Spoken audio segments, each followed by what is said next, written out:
Assalamualaikum warahmatullahi wabarakatuh. Apa kabar adik-adik semua? Kakak harap baik-baik saja ya. Oke, di kesempatan kali ini kita akan membahas soal-soal biologi kelas 12 yang udah dikirim oleh teman-teman kamu nih. Ya, jadi soalnya itu adalah yang pertama ya, kita mulai dulu dari soal yang pertama. Sepasang kromosom yang memiliki bentuk, ukuran, dan komposisi yang sama atau hampir sama disebut dengan titik-titik. A. Substansi genetik. B. Kromosom homolog. C. Alel ganda. D. Alel. E. Lokus. Oke. Nah, di sini kakak akan membahas dulu seputar DNA, gen, dan juga kromosom ya. Nah, materi genetik itu perlu adik-adik ketahui, dia tersimpan di dalam suatu struktur yang dinamakan dengan kromosom.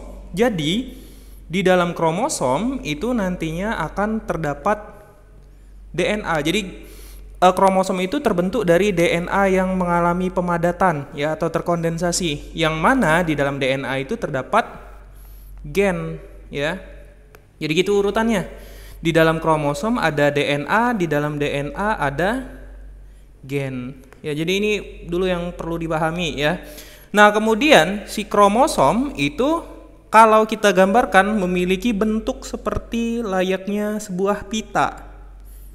Nah, nantinya di dalam kromosom itu terdapat lokus. Nah, lokus itu adalah ruangan-ruangan. Jadi ruangan-ruangannya ini disebut dengan lokus ya. Yang mana nantinya di dalam lokus itulah terdapat gen. Ya, gen itu biasanya dilambangkan dengan huruf-huruf A, B, C, D, E, F. Di sini kakak gambarinnya ya. Nah, kemudian kalau pada individu yang dewasa ya, bukan pada sel kelamin, itu sudah pasti kromosomnya bersifat 2N atau diploid.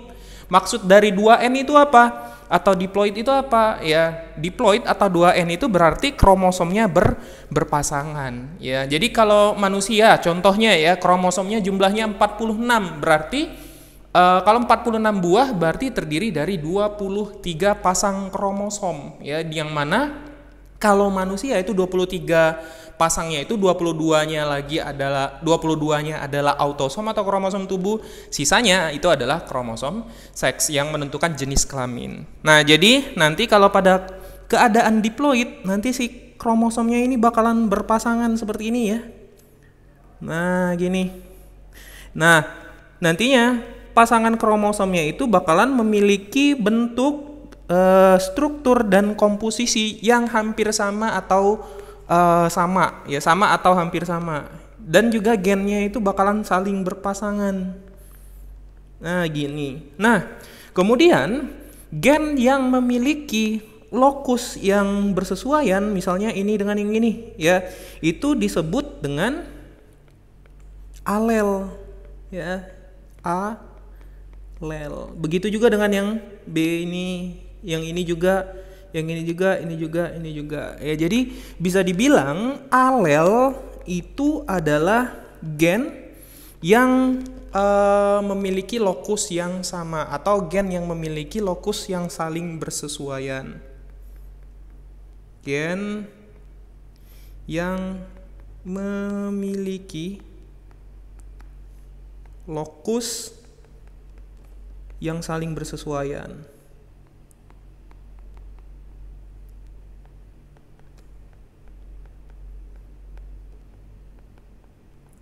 Oke. Nah, sedangkan ini tadi kan adalah kromosom ya.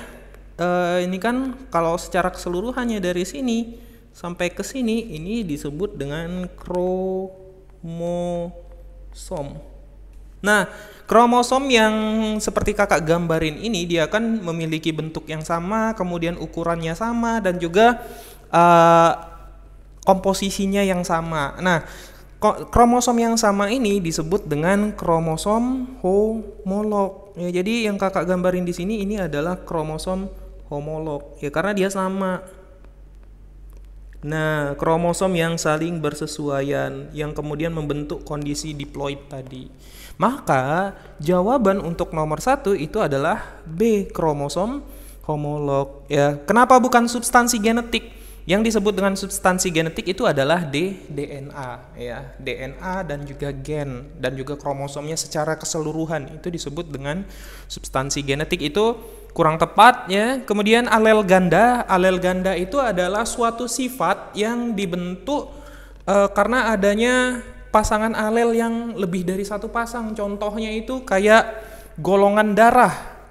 Nah, kalau golongan darah itu kan ada golongan darah A, B, O, dan AB. Kita ambil contoh golongan darah A misalnya. Golongan darah A ini bisa dibentuk oleh dua macam alel. Contohnya adalah IA dan juga IAIO. Nah, ini golongan darah A, ini juga golongan darah A. Hanya saja yang ini, yang IAIA itu bersifat homozigot, sedangkan yang satunya itu bersifat heterozigot.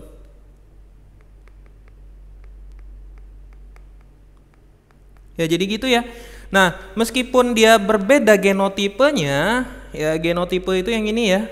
Nah, susunan gennya berbeda tapi fenotipenya tetap sama, yaitu golongan darah A. Nah, itulah yang disebut dengan alel ganda ya. Jadi suatu fenotipe yang dapat dibentuk oleh lebih dari satu genotip ya. Jadi karena ada dua genotip di sini membentuk satu sifat yang sama, maka golongan darah itu disebut dengan alel ganda. Kalau alel saja, ya itu tadi seperti yang kakak tulisin di sini ya.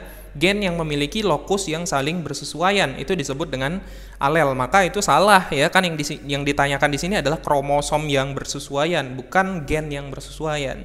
Kemudian yang lokus. Lokus itu adalah ruangan atau tempat terdapatnya gen di dalam kromosom. Itu disebut dengan lokus, ruangan-ruangannya itu ya. Oke. Nah, sampai di sini ada yang mau ditanyain enggak? Kalau udah ada, kakak harap adik-adik bisa mengerti untuk soal yang pertama ini dari penjelasan kakak tadi ya.